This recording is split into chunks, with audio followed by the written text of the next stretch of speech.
Hi, my name is Wells. You're watching Do Things Wells. Working on this 4050 today. I want to drop the oil pan. The oil pan is connected to the front end.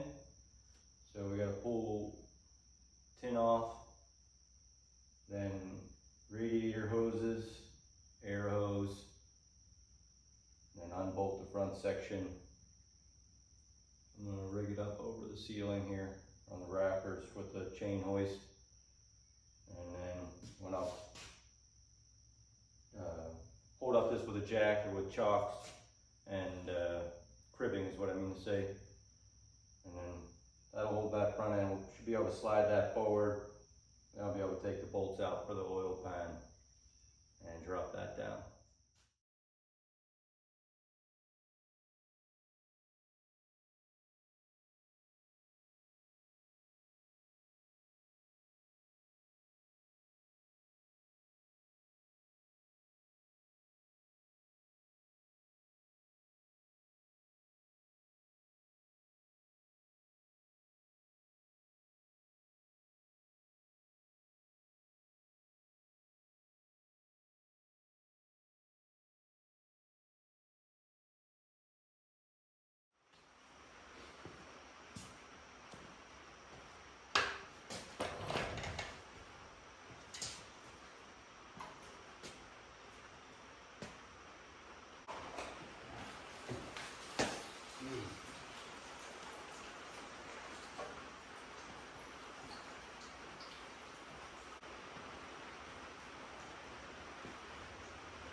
All right, the issue I'm running into right now is these bolts come back into the transmission housing or clutch housing. But what I think, hopefully I can do, is I can take all these off, all the oil pan bolts going vertical up into the block. And then hopefully I can shimmy it forward a little bit, and then that will pull these bolts forward, and then I could back them out a little bit more because I can only get them like maybe over that way, like a ½ inch out. Same with the other side. I'll have to just look again in the manual and make sure I'm not going to drag that damage the oil suction. So that's where I'm at right now.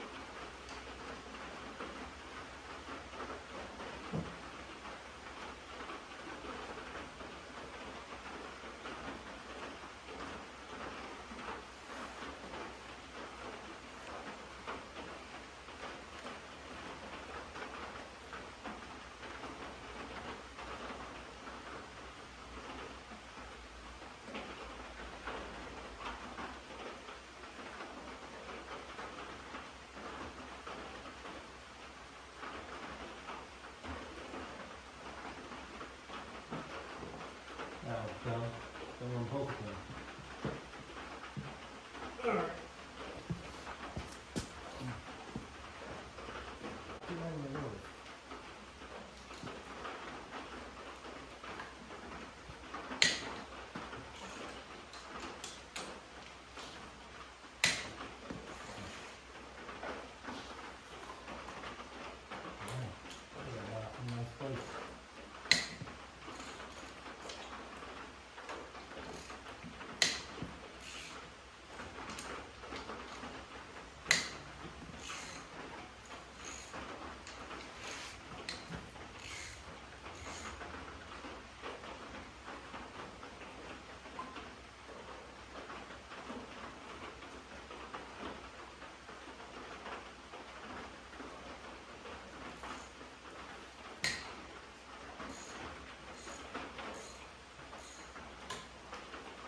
It still has to come down a little bit, so I'm not sure how that'll work, if it will. But at the front, because they're not all bolts there.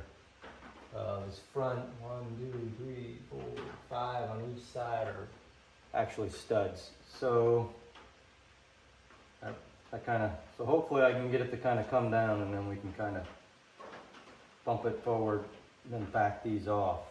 See what happens. Here's what it is.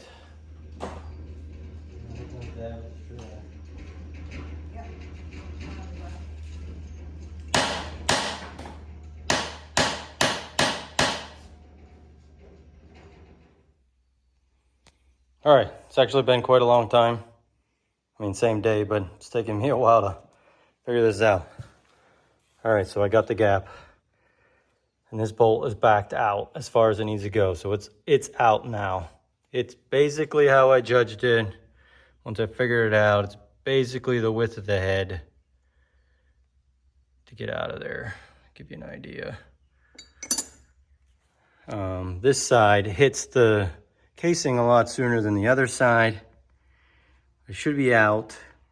We're starting to lower these 5 studs up here.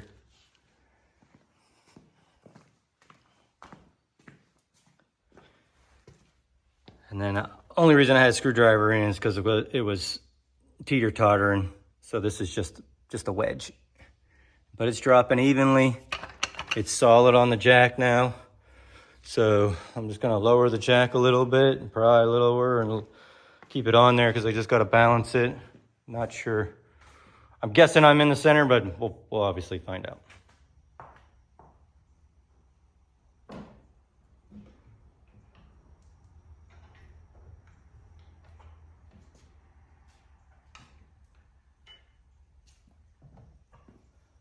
Just a little bit at a time now. Still being balanced by those studs. So hopefully it doesn't go wonky on me here.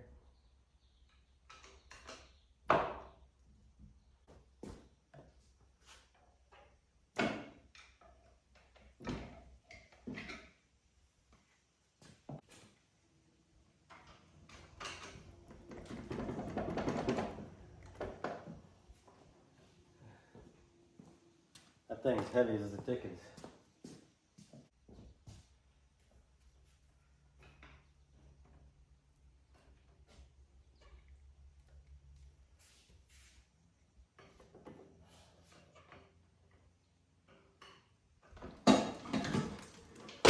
Well, here, it's down.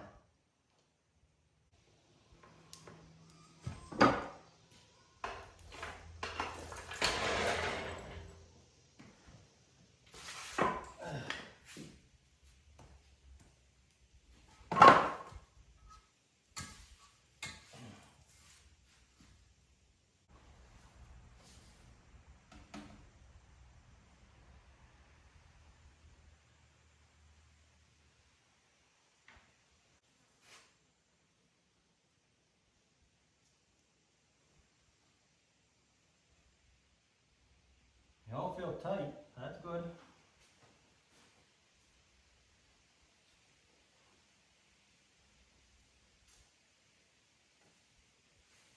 I figured.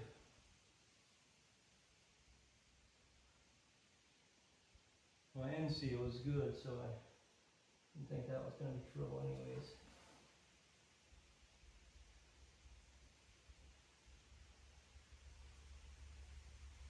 Hopefully it's this thing here being clogged. Here's those bolts here. So right here. So they just have to come back 3/4 of an inch-ish. And then you can drop it. What I'm hoping is this thing's clogged up in here, and then we'll be able to maybe back flush a little bit. So I had assembled the tractor. I split it again because when I test ran it, the pressure was in the mid-30s when it was heated up, and that's right at the borderline. I think it says 35.5 is your low limit. I believe that's what the manual says. It's supposed to be 42 to 60. So what I'm gonna do is pull the front cover this time and replace the oil pump. Yeah, I'll show you what the manual says. So the manual, not sure if I'm reading it correctly, but this is our engine here. All 4 of these engines are the same, but 42 to 64 at normal running. I'm not sure what AL stands for. Is there a allowable limit or something? But I'm sure it means it's not good or not good enough. Or if it's below that, you got to change it. So 35.6, I was at 34-ish.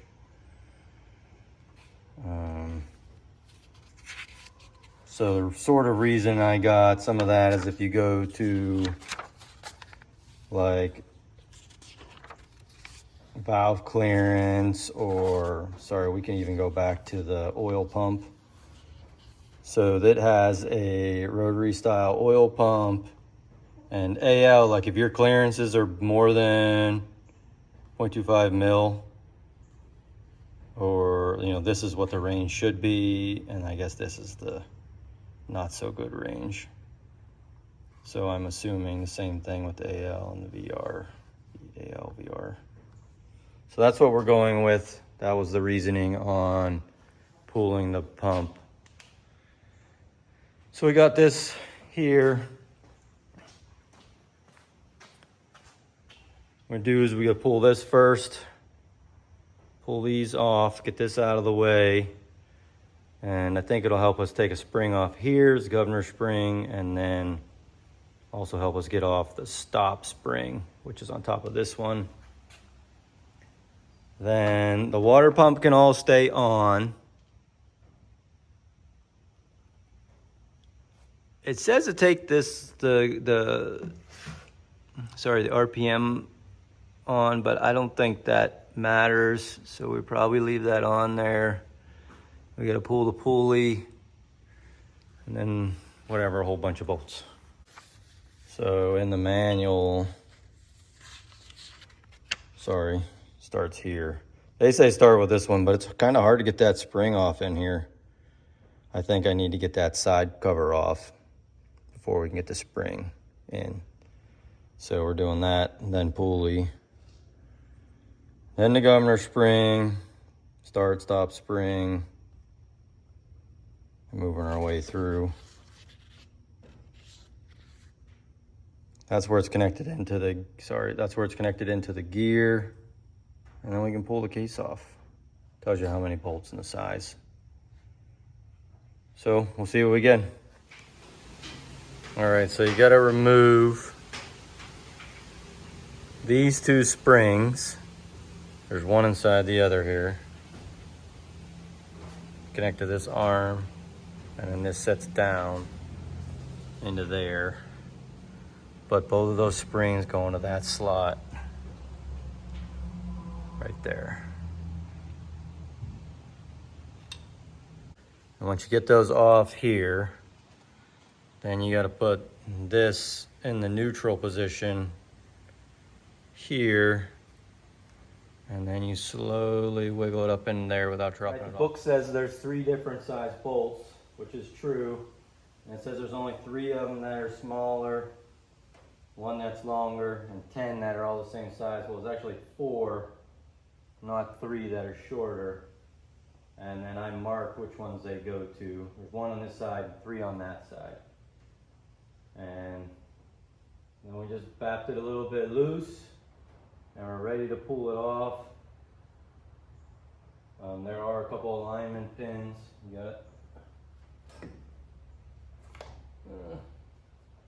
And then that doesn't weigh much at all. And it's down. We didn't mess with any timing. We're not going to mess with any timing stuff. We're just pulling this little pump off. That's it. And once we get it off, we'll have to take the gear off and swap it with a new one.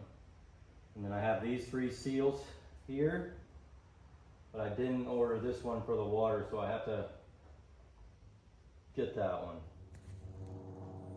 So we pulled this pump off. You can get 10mm open end in here. Actually, you can get the closed end in, break it loose, and then you have to use the open end.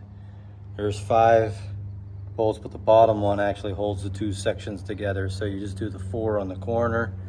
You loosen those before you do. You can break this nut loose. Well, you got to bend the washer down, then you can break this nut loose. And you don't have to pull it while it's on here, but you can get these off. They'll come out, and as soon as they hit the gear, they're out, and then you can just drop it straight down. And sadly, the one, well, was still in spec. I have it wrapped back up, lubed and wrapped back up in this box here, because I have a couple of these tractors. So if I need it for another tractor and this doesn't solve my problem, probably the next thing we'll do is make sure that well, after we put it together anyways, make sure that the relief spring, I don't think we'd have any pressure if the relief spring was pushed, so I'm not sure. The pump, and I don't know if I said earlier, but RV is reference value and AL is allowable limit. So we checked the spec, and we were actually within spec. We were, whoa, focus. Just at the 1.6, which is way inside the 0.2. Same with here. So we don't have that style there. We have this size with the 2.6 liter. So yeah, I pulled that back on. You can get the gear situated on, and once it's here, you can tighten it up. Knock the washer back up in there. Now I'm just draining the oil again, letting it drip, and I'm gonna drop the pan, clean the flange edges. All the surfaces are ready here. All the surfaces are ready down here. For the oil pan, I'm just gonna use RTV gasket, and then I have a gasket for here. Like I said before, I have these 3 O-rings, and what I forgot to get was that one, so I'll have to pick that one up tomorrow. All right, can drop the oil pan.